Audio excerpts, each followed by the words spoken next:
Is a bariatric podcast talking about weight loss surgery. I am not a licensed professional.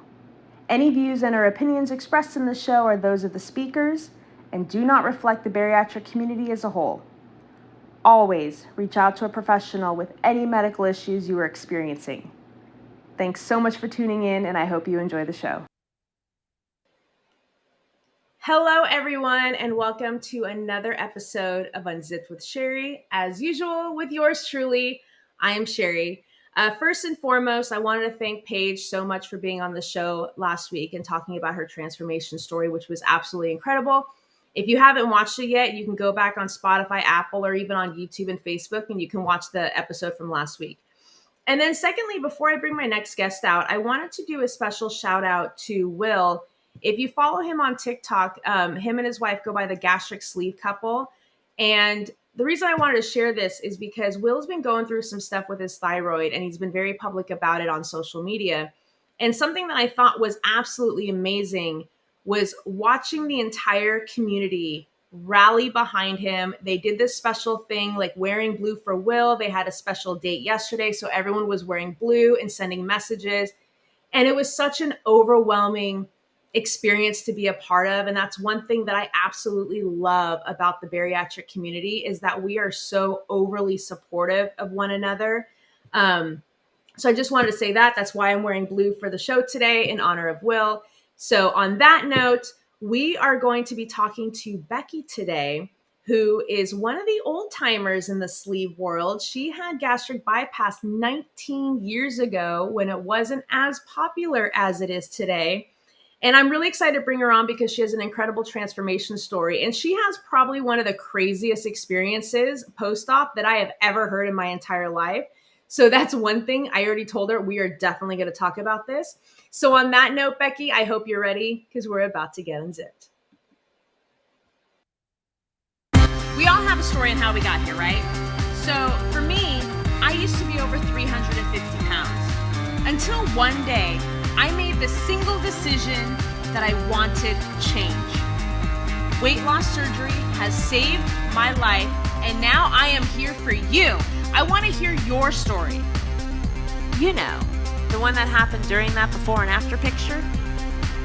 It's time to unzip. What's your story?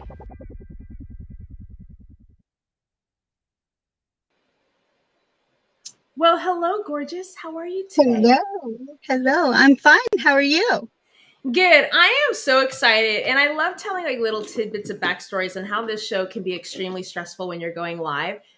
When Becky and I were first trying to coordinate talking about the show and kind of talking about her backstory in preparation for this episode, I think it turned into like a 5 or 6 hour excursion because we were having a lot of technical issues and 4 or 5 different phones and computers. And happy to report that Becky came on with no problem today. It is smooth sailing, and knock on wood and everything else around, it's going to continue that way for the rest of the show.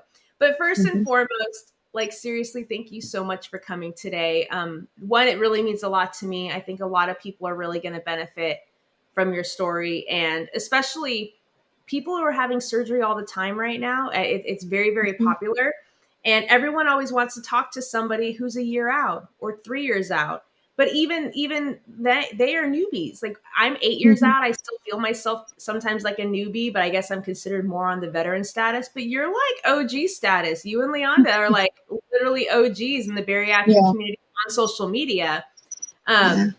So before we get into your whole process and like the surgery experience for you, I thought maybe you can tell us a little bit about your backstory and what led up to the journey we're on now. Okay.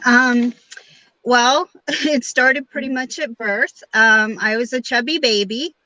And I was kind of an average sized kid around 8 or 9 years old. But, you know, I always got picked on because I had gained weight, and I got picked on. And as I grew up in high school and stuff, I would get bullied, just always felt like, I don't know, I always wanted to hide because I don't know. And the weight to me was like a comfort too, even though it was bringing, bullying and getting made fun of and stuff like that. Right. But So leading up to high school, because you were a chubby kid. I mean, you were a chubby baby. You were a chubby girl in high school, as was mhm, I. Um, mhm. was it something that like just it just started from like you were just born and like was it like a genetic thing, or was it like certain It, events growing up that kind of like yeah. eventually led to it? Well, a lot of I'm from West Virginia.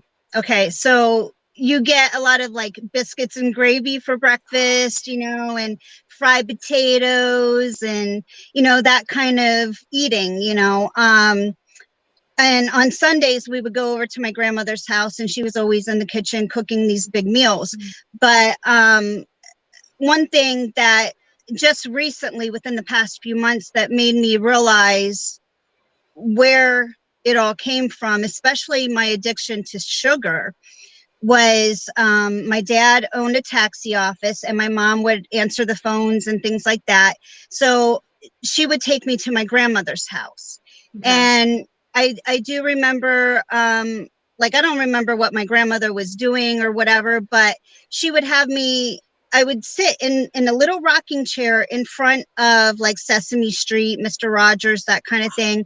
And she would give me little, we call them Reese's peanut butter cups. And back then they came in this little box and they were miniatures. And I would just Mhm. sit there in my little rocking chair, pop in the Reese cup, Wow.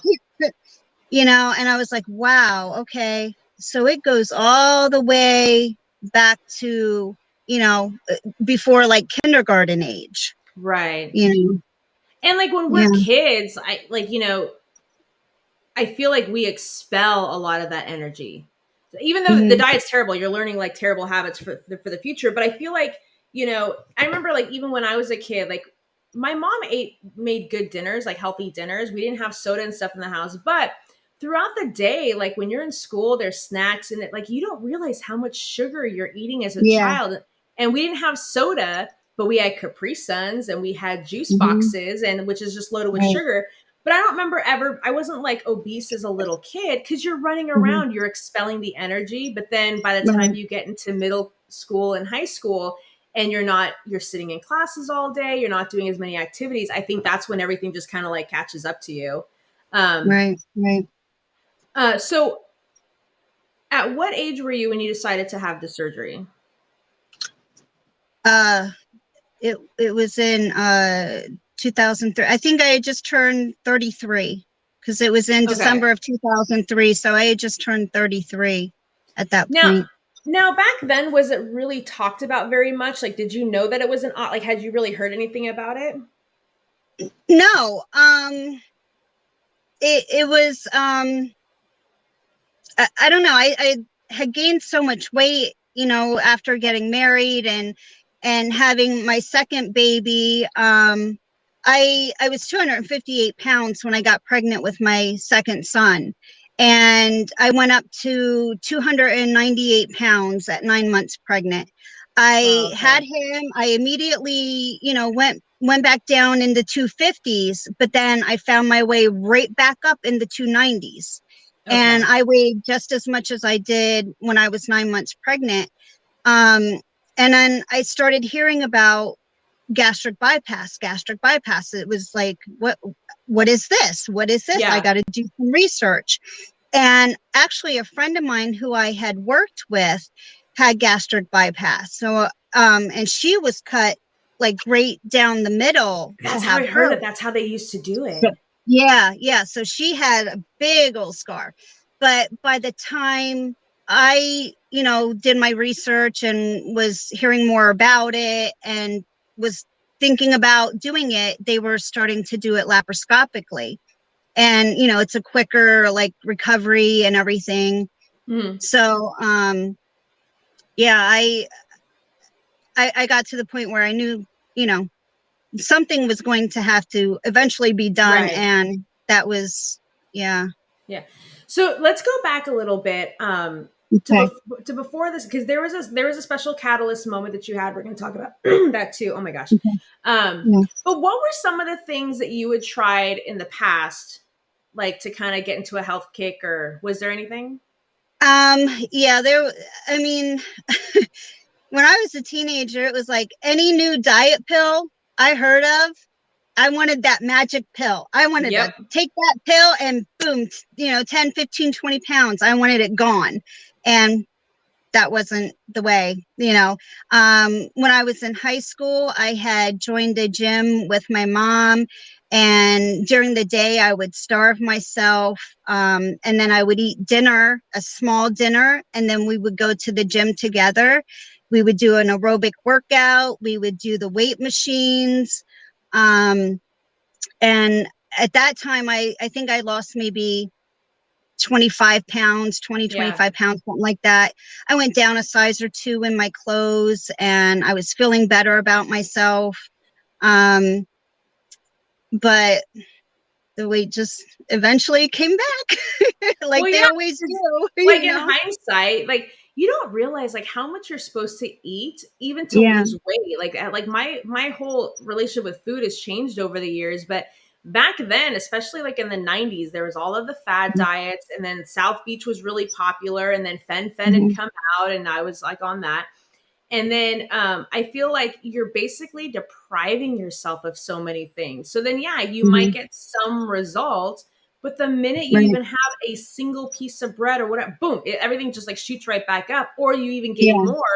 Because I feel like you're damaging your metabolism. So even you get to Yeah. a certain age, and I don't know if it was with you, but like I did so many yo-yo diets that I think my metabolism was like, Mhm. I'm done. Like you're on your own Yeah. at this point. So even when I was trying the right things and eating healthier and working out and finding a balance, nothing was coming off, and it was so frustrating. But for Yeah. you, like what ended up being like, because when you're obese, like you're living with this for a long time. You might lose a couple pounds here and there. Yeah. But surgery wasn't really as popular back then. So what was there like a moment or anything in your life where you're like, you know what? I'm done. Like I need to do something now in order to Yeah. survive. Well, um, uh, let me talk about closet eating for a minute Yeah, before I go absolutely. into that, because when my first son was younger, I'm going to try not to cry. Um, You're fine. there were so many times like my addiction took over, and I would tell him, I'd put him in the car. He was probably, I don't know, 6, 7, 8, whatever at the time. And I'd say, okay, let's go McDonald's or Burger King or whatever. And don't tell daddy. Don't tell daddy we're doing this. And I would order like the double or triple cheeseburger meals and get that with a Diet Coke, of course, Great, because that's and healthier. got to have balance. Yeah. And I would, if we were at Burger King, I would order a Hershey's Sundae pie and eat that.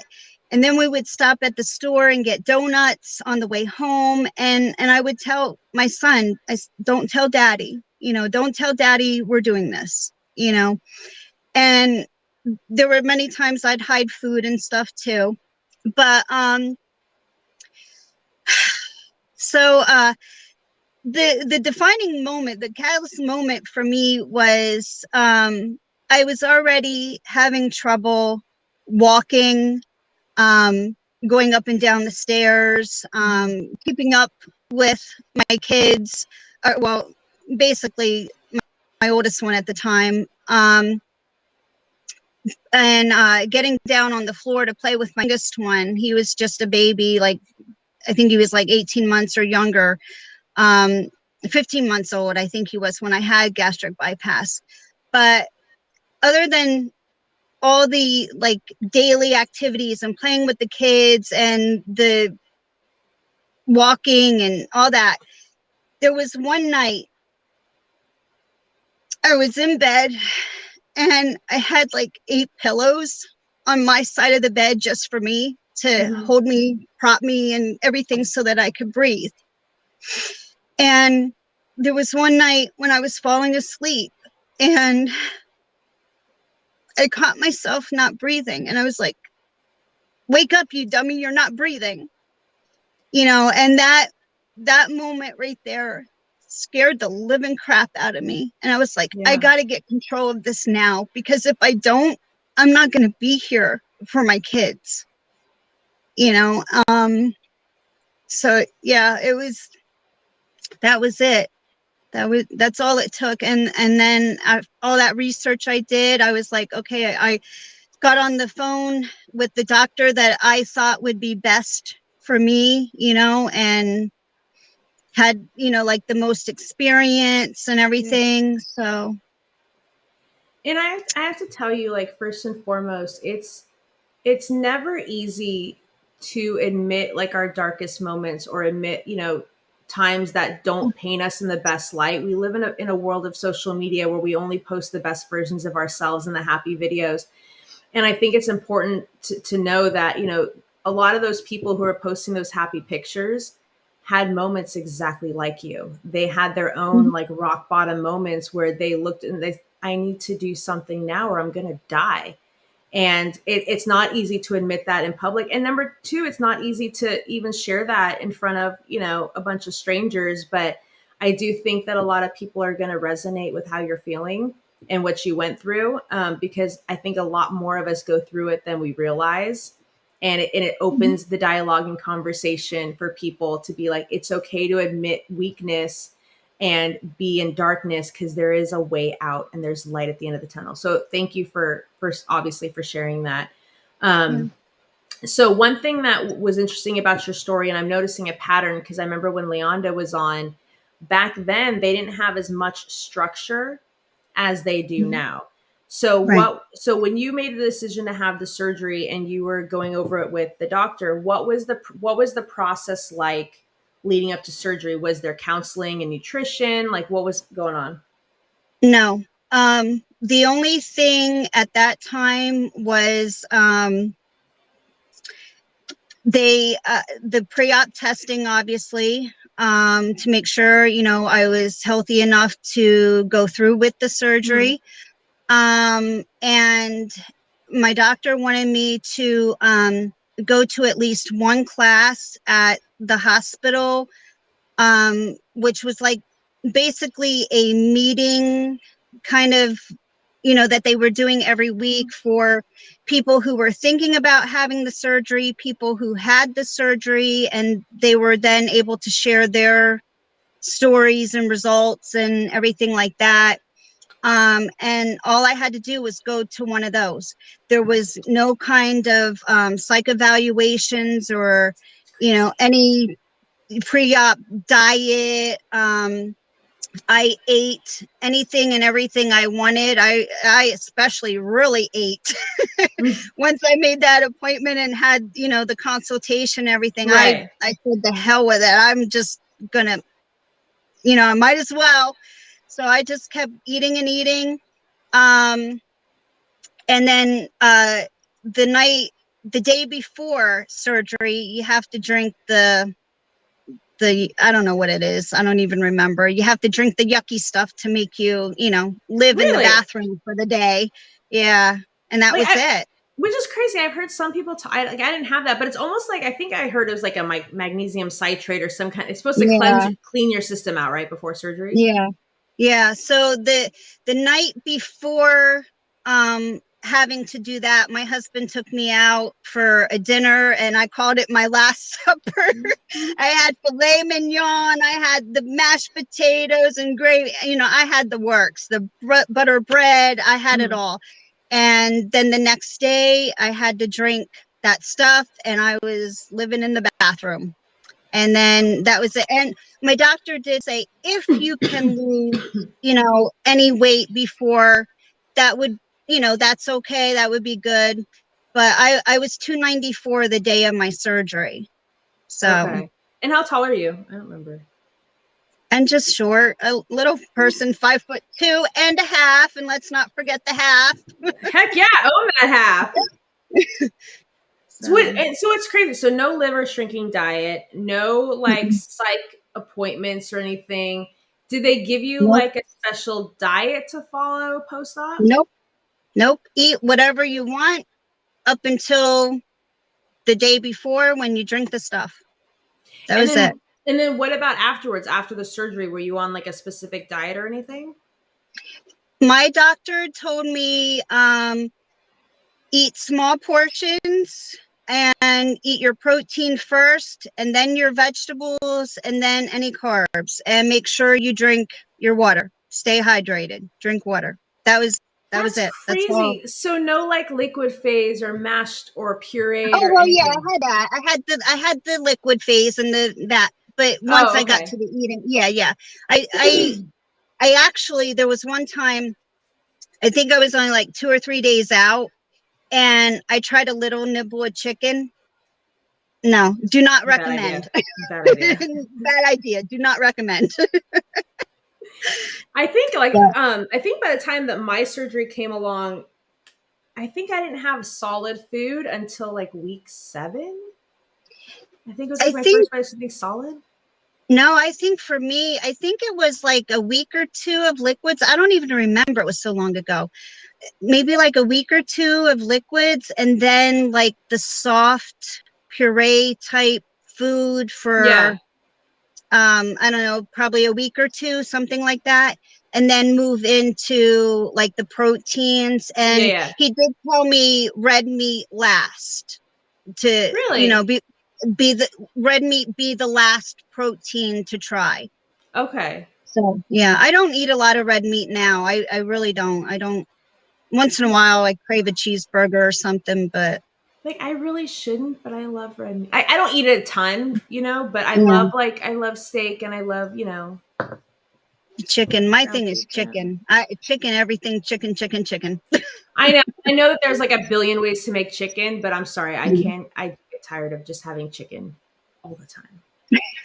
Um, so that's just crazy that you didn't have like any of these things. Do you think that it would like had you had like therapy appointments or any kind of psychological evaluation beforehand, do you think it would have made a difference? Yes, Yeah. absolutely. Because one thing I've learned is this is a like a mental health journey. Hmm. It's not weight loss. It's a mental journey, because what goes on up here is what, you know, yeah, it's It that talks to the rest of connection. you. Yeah, Yeah. yeah. So So then question, because you didn't really have like because you after a couple of weeks you were kind of given free reign to like just eat whatever you wanted, obviously in smaller portions. Did right. you have any side effects or any issues with like dumping or sickness? In the very beginning, because you are relearning how to eat, and now you have to learn what your body now will tolerate. Hmm. um there were a few times that I did have dumping in the beginning, and that was when I was learning how much sugar I could eat at one time. Right. I was I was testing my limits. I would push the button, I was pushing that button, like how far can I go?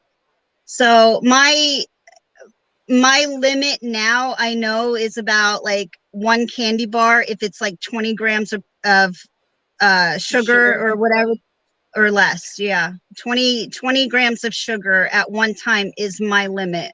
Okay. Yeah. And then how much did you end up losing when you had the surgery? I went from 294 the day of my surgery down to 152 was my lowest. That's incredible. And then did you end up having like a lot of loose skin or anything like that? Yes, yes, Okay. yes, yes. Yeah. Now we're gonna get into the You're smiling because like surprise. obviously like my job is to transition smoothly or as smooth Yeah. as I can really. Um so what okay, let's go back because we have time. But so what made you decide after surgery you've lost all those, actually first let's back up a little bit because we got time. How did you change overall? Like how was your mindset different? Like you grew up with weight issues your entire life. You were picked on in school. Um, you weren't really given a chance from an early age. You're getting like Reese's peanut butter cups at like 7 years old in front of the TV. Now you just have this incredible transformation. What was your overall life like at that time? I was living it up. I was loving my new body. I mean, even though I had loose skin, I was hiding it in my jeans as Yeah. best I could and everything. And even with the loose skin, it felt good to now be like practically half the person I Mhm. was. So I had more energy. I had like, I don't know, like my mindset felt like, wow, this is awesome. Like I had more confidence. Um, it was, yeah, it was like, it was good. Life was good. Uh, So Life you was just good. so what made you decide, because here's the thing, I struggle back and forth. I Mhm. never thought I would ever want to have any kind of skin removal or any plastics because my thing is like we have to love each other as we are, in a healthy way, of course. But then you lose all this weight and it's isolated and it sags in certain areas, and I was like, there's certain parts that you can hide, like you said, I can hide my stomach with certain clothing, or women are lucky we get Spanx, which is like the greatest invention ever. um, but I do feel that at some point, like, yes, we should be happy with the journey because it's a representation of how much we've lost and how much more healthier we are. But my thing is, you worked your ass off to get to where you are. Why not go the extra mile and truly feel, phenomenal? Um, so what made you decide to look into doing it? Well, my biggest things were the breasts and the stomach. But I was still waiting to have the stomach done because I wanted to make sure I was where I thought I was going to Mm, be. Um, the the breasts were, I mean, being that overweight, they were already like, down. So then after losing well over 100 pounds, they were really down. yeah. So I was like, getting tired of rolling them up and putting them in the bra, kind of per se. So I started to seek out a plastic surgeon, and there happened to be one in the same office with my gastric bypass doctor. They were Oh. sharing the office. So I called her up and I said, hey, can we do get the girls done? And I go in and she's asking me, you know, your normal consultation questions. Are you pregnant? No, not pregnant. Whatever else she was asking me. So we get my appointment for the breast lift reduction thing, Mhm. which that was October 18th. And went through with the surgery. I go back on December 1st for a follow-up So this is from like the this is breast surgery. like a month and a half later. About 6 weeks or 6 weeks. something like that. Okay. Yeah, some October, November. Yeah, it was about 6 weeks. And she looks at me and she's like, "Why is your stomach sticking out like that?" And then she started poking me in my belly. I felt like a Pillsbury Doughboy. She's like poking me. Why is your stomach sticking out? Why is it so hard? I don't know. I've been gassy lately. Gastric bypass, gas made sense to me. She says, "Come back here. Come back here in this room." And she gets out her ultrasound thing and she's like, there's I see parts of a baby. There's a baby in there. I'm like, no, there's not. Lady, you're crazy. There's no. She's like, yeah, I'm pretty sure you're pregnant. No, no, No. no. And she says, I want you to run out to the nearest drugstore, get a test, bring it right back here and take it here because I am not waiting for a blood test. She says, give me your cell phone so I know you're coming back. So at the time I had both of my other sons in the car go to the drugstore, come back, and I go in the restroom there. I take the test, 2 lines, like lickety split, quicker than I about fell on the floor. I said, no, no, because my cycles from being overweight, so morbidly obese, my cycles were a mess to begin with. Okay. Like I would skip 2, 3, 4, 5 months without, Yeah. And um, my breasts were not sore like normally, most women get in the beginning of pregnancy, like I did with my first 2. And my second baby was just recently, before this. So it was like, Right. and I still had no clue. No clue. I had LASIK done on my eyes in August of 2004. And then I had my breasts done in October of 2004. And then I find out on December 1st, I'm pregnant. I had Wait, no okay. idea. But wait a minute. Did they tell okay, on December 1st, did they tell you how far along you were? Well, she made me call my obstetrician while there and schedule an appointment.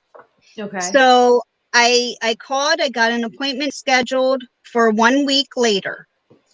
I went to that appointment and they told me, based on what I was telling them about cycles and everything, that I would need to have an ultrasound done to determine a due date. So then that appointment was a week after going to the obstetrician, which is now 2 weeks Okay, so after about finding out. like around December 15th-ish. Yeah. So Okay. mid-December, I go, my husband goes with me. We go to the ultrasound appointment. I'm laying there.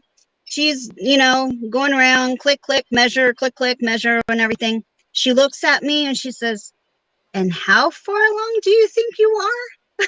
And I'm like, I don't know, 4 or 5 months, maybe. She says, "No, no. According to the size of this baby, you are due in 5 weeks." What? What? So that means by like December 15th-ish, you were like already like 7.5, 8 months along, which means you got a booby job done while you were pregnant. And you said that you got LASIK in August. So you got Mm-hmm. LASIK surgery and boobies done. Yep. And I was riding the motorcycle with my husband. Like, yeah, I was riding the motorcycle with my husband, which probably was not a good idea to do when you're pregnant, Well, I'm but I thinking didn't not. know.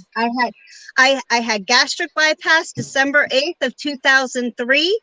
I had my boobies done October of 2004 and found out in mid-December of 2004 I was about to be a mommy again. Dude, number one, I would be a complete and utter shit show.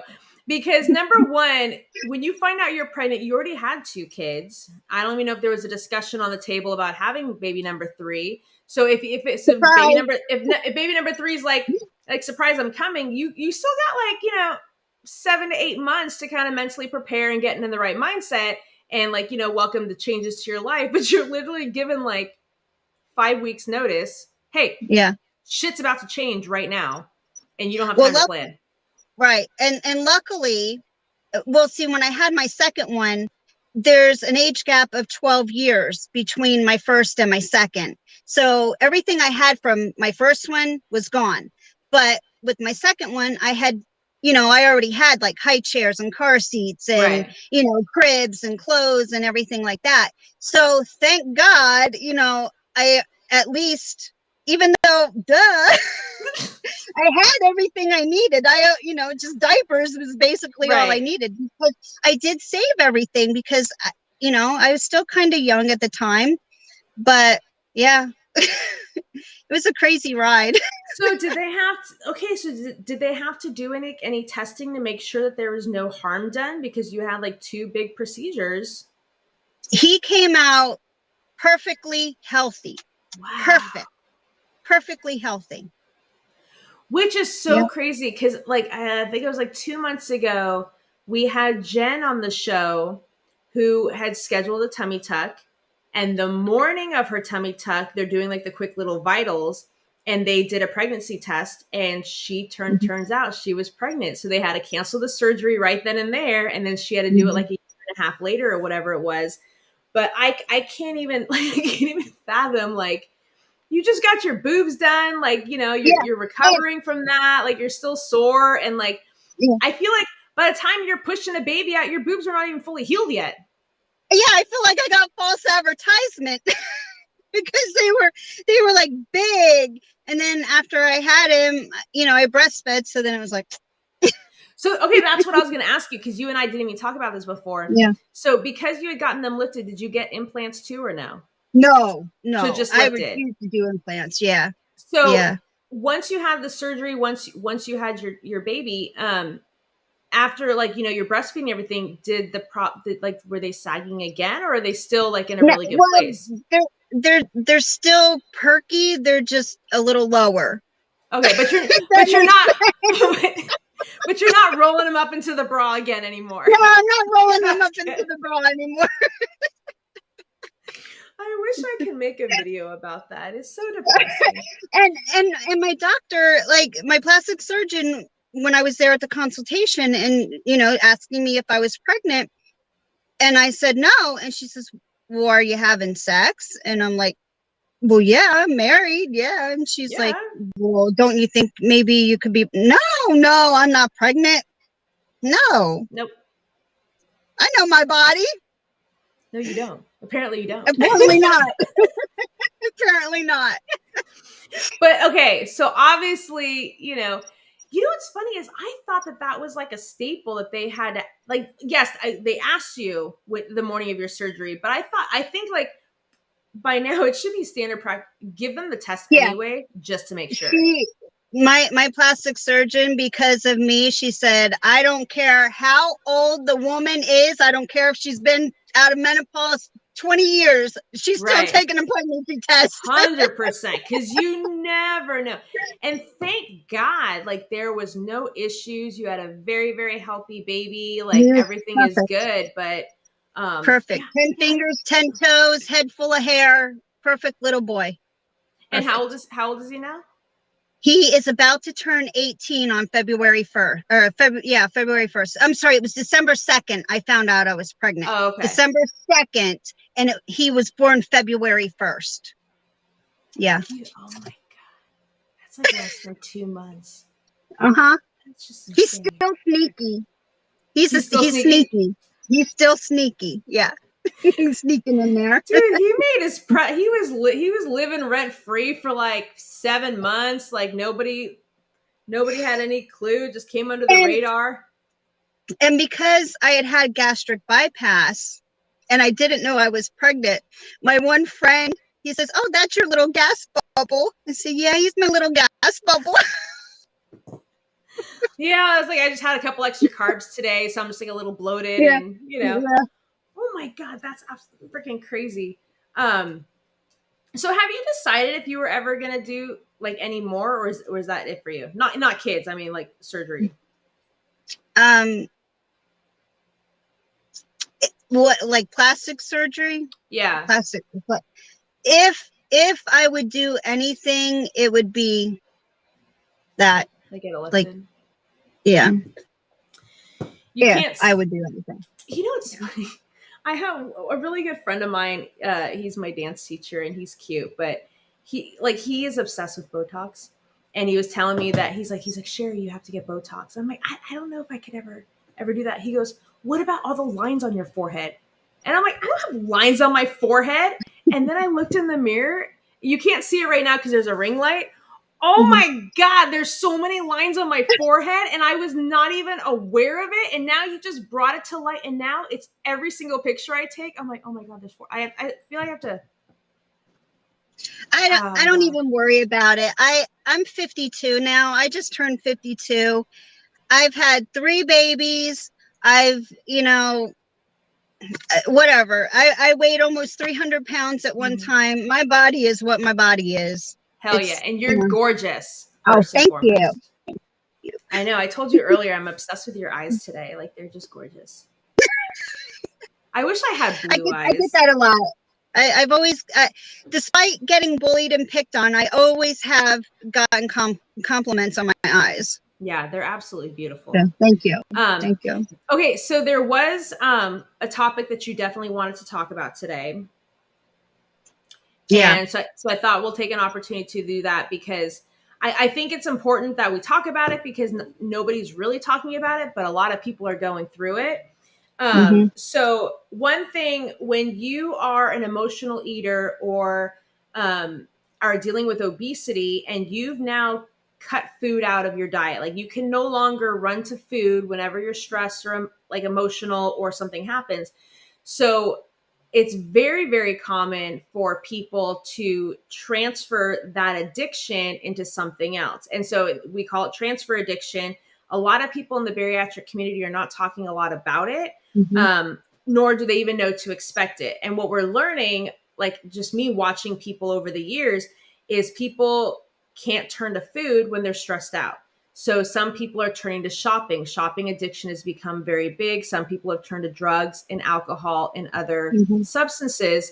Was that something that you dealt with in your journey? Mm-hmm. Mm-hmm. Mm-hmm. Yeah. Shopping, I did have a shopping addiction. I was buying purses. I'm not a That shoe was, girl. I'm a purse girl. Purses, wallets. Yeah. I went through that for a while. I had, like, I don't know, tons and tons of purses. But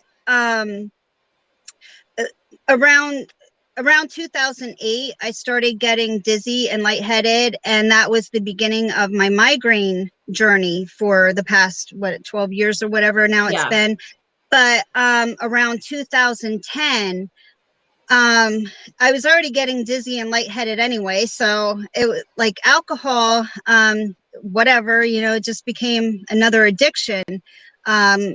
And I was going out to this one bar in particular with friends of mine, Mhm. a group of us girls. We would go out there pretty much every weekend, every other weekend, or whatever it was. And I, I I do have an addictive personality, so it's very easy for me to become addicted to Yeah. different things. And I liked I had a new body, and I liked the feeling of when you grow up being shy, and like you want to hide Yeah. and stuff. And I've always been like the observer. Like, I like to watch people have fun, but I started drinking, and you get that liquid Mm-hmm. courage in you. And vodka was my big thing. And then it was martinis, and I would order 2 martinis at the bar. I'd go to the bar, up to the bar, and order the 2 martinis. I would down one like it was a shot and take the other back to the table with me. And then one thing with having gastric bypass is that first drink will hit you like that. I Very mean, you're quickly. like drunk, man. Yeah. One drink and you're drunk. Mm-hmm. And then in order to keep the drunk or the buzz or whatever you want to call it, you got to keep drinking. Otherwise, once you stop, you sober up just as quick as you got drunk. So in order to maintain that buzz and keep dancing when you've been shy and everything, and now you got the liquid courage in you, and now you're having a good time, Mm-hmm. and you don't want it to end, you just keep drinking, and you keep drinking, and you keep drinking. And there were nights that I would spend like $100 easy on drinks Wow. just for myself. And like you when know you would have that first drink, it didn't make you sick or anything instantly. when you got to eat first. Well, You got to eat first. You get some food in you, and then you down it, and then you sip the next one, and then you just, but it becomes like, I want it. I got to have it, it's like a rush. Yeah. And Yeah. then there were so many times that I'd be out on the dance floor. I got my glass of whatever I'm drinking. I'm like dancing around, having a good time, like for the first time in my life. And I'm in my early 40s at this time. I didn't do that stuff when I was younger. Right. Um, but I'd be out there dancing around. I would black out. Like I would black out and then pass out. And then sometimes my friends may have to help me up. Other times I would jump up like and start dancing again like nothing had happened. That's And just then once in a while I would get sick. Not too often, not too often. By the time I would get home, there were, a few times here and there that I'd get sick. I'd wake up the next morning and be hungover for like 1, 2, 3 days. But I was already feeling dizzy and lightheaded yeah. from now suffering with migraines that I hadn't even been diagnosed with migraine yet. So I figured, oh, what's the difference? It just, Yeah. so So what made you decide that, like, at what point did you recognize that there was a problem definitely forming when it came to alcohol? And like, did you cut it cold turkey or? I think it was when one of my friends, who a group of us had all found out that he was like a closet drinker, and the things that he was doing in order to get his fix. Mhm. And I saw how, none of us saw that, it was Right. hidden. And then I was like, it made me become more aware of what I was doing. And like, wait a minute, I don't want to get to that point, like I was already with food. Um, so I started looking into like, alcoholics and alcoholic anonymous and stuff like that, Yeah. and started doing my research. And I'm like, wow, I think I might be borderline alcoholic. I mean, because and then there was always this one song that the band would play that we would go see, and it was like it would make me just want to drink, and I just drink, drink, drink. Interesting. Did Yeah. your husband notice any of it? Yeah, he knew because he would always be the one that would come pick me up. Like my friends would come pick me up to go out to the bar, and then He would have to go pick you he up. he would come pick me up because he would get off of work from not too far away from the bar that we were always going to. Right. So he would pick me up so then my friends wouldn't have to worry about bringing me home. But yeah, I think, yeah, he was like, oh, there she is again. Oh, now she's doing it again. Okay. Yeah. And so, You and know, he never tried to talk to you about it or bring it up to you? No. no, I think at that point we weren't aware that it was or possibly leading to a problem. It was Yeah. like just going out and having a good time. So it was more about like, because I remember like when I had finally lost the majority of my weight, it was like 18 months or so post op. I had a girlfriend who had recently broken up with her boyfriend. So she wanted a wingman. She wanted to go out. And I remember telling my husband about it. And he's like, go. He's like, go have a good time. He's like, if a guy Mhm. buys you a drink, say thank you, like, but there Mhm. was like certain experiences, like in my 20s, I never went to bars or clubs. Right. Like, Me there, either. there I wouldn't fit in the seats, and there was no way. Like, you're always the biggest person in the room, and it's not that I wanted to go out and get belligerent or like go be irresponsible, but I felt like it was like almost like a rite of passage of your youth is going out with your friends and having a drink and dancing and karaokeing, and which I was grateful that my husband encouraged it. But I think for me, it's definitely a good thing. Is I was always a lightweight, Mhm. even long before surgery. Oh, Would get yeah. I would get the one fruit punchy drink with rum or like a little frou with the Mhm. little umbrella, and I'm like, Yeah. oh my god, this is so good. And I drink the first one, and I'm like, I want another one, and then a third of the way through the second one, the room is spinning, or I throw up Mhm. and pass out, or I fall asleep. So I would go from like absolutely sober to completely like belligerent, but like belligerent in the sense of like I'm gonna throw up and like Mhm. go to sleep. So I've never been big into alcohol. I can enjoy like a glass of wine, but if my friends at this point want to have a drink, Like you can make like you can make like little shot glasses of like a cocktail. Like there's one, I don't know if I should say it. It's called a buttery nipple. It's like butterscotch Oh or yeah, something. those And are good. so like if I go out in public, if people are encouraging or like it's a social event, I'll have one and I literally sip on that the entire night. And I'm like eating in between it because like and so like but it doesn't mean that I'm not immune to, transfer addictions in other ways. But I guess that's one thing that I guess my body, I don't want to say protect, like I've been blessed that I didn't have to deal with that. And so it makes me sad when I watch people who have struggled with it. It takes a big person to um, admit that there's a problem and make a steps to rectify it. So did you decide that you just can never have it again, or have you like learned to have it in moderation? I um at first I said, okay, I'm stopping. I'm not going to drink anything. And I did go like a little over a year without any alcohol beverage at all. And I'm at the point now where like my second son, he just turned 20 in September, and we took him out for his birthday, and I ordered one drink and I sipped it the whole meal and everything. So that's how long it lasted me. Right. And after that, I was like, nah, I'm good. And And, I think that's the last time I drank was September oh, 4th okay. on his birthday. So Yeah, I'm yeah, almost wondering if it was the addiction to the drink itself or the element of the socialization I, that was it, surrounding it.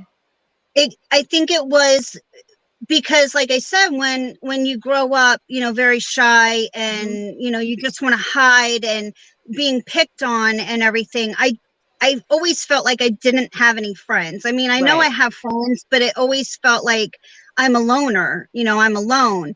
And then when it got to be, I reunited with one friend, and then there were more friends, and then we were going out, and it was like I'm in my 40s, and I'm like, this was what I should have been doing in my Right. 20s, but I'm in my 40s doing it. And it was like exciting to feel like a part of a group, and just have a good time and stuff, because Right. I'm not, it depends on who I'm with, on how weird and silly I get. Outgoing. Yeah. I'm It's, this. it's the energy.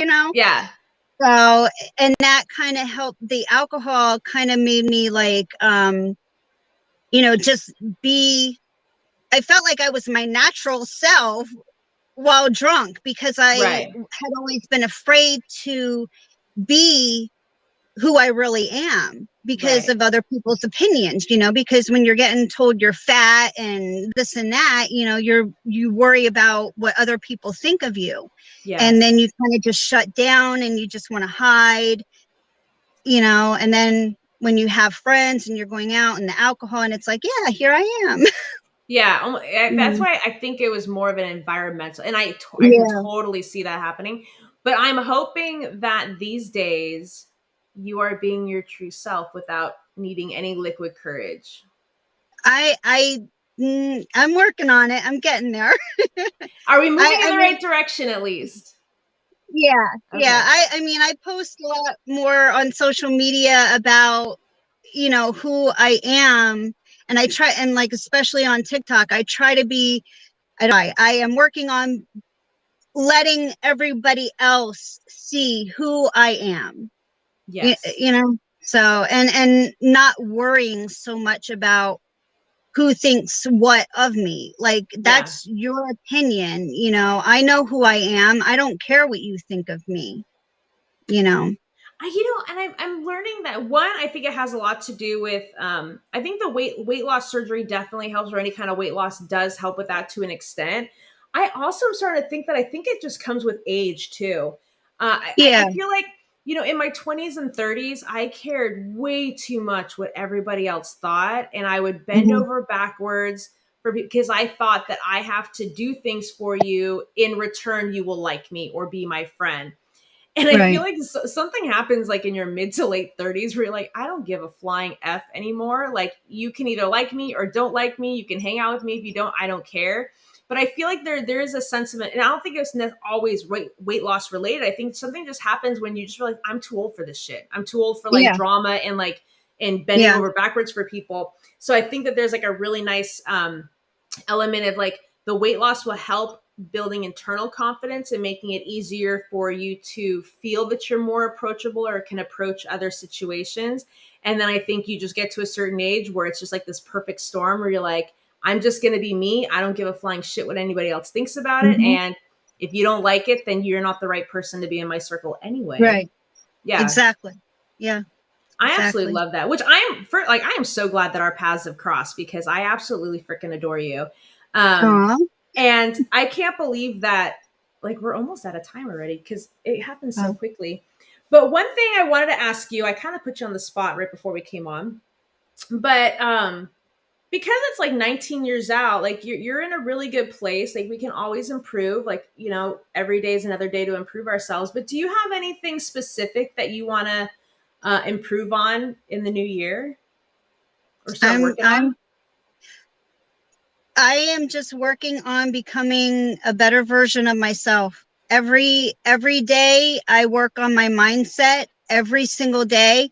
Every night when I go to bed, I do self-reflection and I look at like, okay, how did I treat that person Mm-hmm. today, or how can I improve what I'm doing tomorrow? Okay, maybe I didn't get enough protein today, whatever, I'll work on it tomorrow. And I I don't beat myself up about things that I feel like, I could have done better. I just do better tomorrow. Right. You know what I mean? It's like it's all a learning and growing process, and like I said, this weight loss journey, it's more of a mental journey, Mm-hmm. and I am constantly working on my mindset and getting into the right frame of mind to where I want to be, and the version of me I want to be. So I'm like always becoming, I'm 100%. just, yeah. I love that. So, considering that you are one of our OGs in the Mhm. bariatric community, looking back to the last 19 years since you had the surgery, somebody watching this right now has just gotten their surgery date or has been on the fence thinking about it, or maybe they're 2 or 3 weeks out and they're like, why the hell did I put myself through this? And they came to you and be like, what do you have any advice to give me right now? Uh, I like putting people on the spot and making them very, very uncomfortable. I mean, I feel it's a personal journey, but for me and everything I went through, and I would absolutely do it all over again. Um, and one thing we didn't touch on, I really quickly want to say, is I had two surgeries related to gastric bypass. One of them being an emergency that could have potentially ended my life, and that was with a twisted bowel seeping into a hernia that I did not know I even had until it got to the point where it was almost too late, and I was in an unbearable pain, and I was getting these pains for months, maybe even a couple of years. And then this one point, this one night, it got to be so bad, and my husband had to rush me to the ER. And I mean, it could have potentially ended my life if that twisted bowel would have burst, because it was Oh at a my God. 360. It was at a 360. And then just last year, I had the same thing happening again, but not to that extent of it. But it was happening again. And so even with those two types of gastric bypass related surgeries, I absolutely would do this all over again, because it's helped me gain control. Even though I have, with dealing with migraines, I've learned how to, work around the surgery per se, but it's helped me to at least still stay in check, to Right. know, like, you can't eat that much, or you can't eat this Right. much sugar, or you can't, so it has given me at least control, you know but I like I said, I'm still working on my mindset. I that's going to be a endless, until the end. Okay, you know what I'm working on right now? Hmm. I'm working on, look at all of these freaking notes and stuff about all of our conversations, and not once did you mention anything about twisted bowels and almost Yeah, dying. I thought I did. I thought I did. No, I don't have I twisted thought bowel. I don't I have thought twisted I bowel written did. down in here. Yeah, I had that was around I don't know. I don't even remember. I want to say maybe around 2000, somewhere around the time frame of 2000. I don't even know. I can't even think. I don't even Okay, know. well, the But yeah, important thing is that you came out of that on the other side. yeah, Did they say what yeah. caused it?